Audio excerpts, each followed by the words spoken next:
Tony Ferguson versus Michael Chiesa. Who's going to win this fight? Well, before we talk about who's going to win this fight, let's take a look at their latest performances in which Tony Ferguson fought Bobby Green, in which Tony Ferguson dropped Bobby Green in round 1. Quick combination for Bobby Green.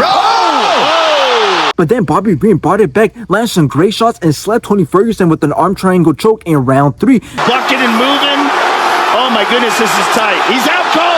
After this, Tony Ferguson went on to fight Paddy Pimblett, in which Paddy Pimblett dropped Tony Ferguson in round 1. Paddy Pimblett had a lot of ground control, won every single round, and he ended up taking it by decision. Now let's take a look at Michael Chiesa's latest performances, in which Michael Chiesa fought Sean Brady, in which Michael Chiesa landed some great shots, but Sean Brady took control of the whole entire fight with his wrestling and grappling, in which obviously Sean Brady ended up taking it by decision. And still undefeated, Sean!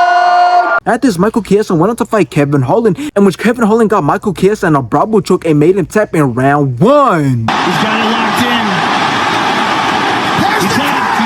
Now, here's the thing. I understand why this fight was made, and that is because it's a pretty even fight since both men stand in a similar position, because both men are old, they're out of their prime, and they're on a losing streak. Because if you look at Tony Ferguson, well, he's 40 years old, and he's on a 7-fight losing streak. And if you look at Michael Chiesa, well, he's 36 years old, so he's not as old as Tony Ferguson, but he is on a 3-fight losing streak. So both men are clearly out of their prime, and I definitely don't see either man getting back into the ranks, and I definitely don't see either man getting on the road of hopefully becoming champion. So now, how's this fight gonna go, and who's gonna win this fight? Well, I do believe that Michael Chiesa is the one who's the most capable of making something happen in this fight and winning this fight, since he's not as old as Tony Ferguson. And since somebody has to win this fight, I believe that if this fight goes to the decision, well, then Michael Chiesa is the safe bet, because again, he's only on a 3-fight losing streak, and before that, he was on a 4-fight winning streak with 3 of those wins ending by decision and 1 of those wins ending by submission. So anyways, I do got Michael Chiesa winning this fight by a boring decision, unless somebody gets clipped early on and they could end up getting knocked out or submitted.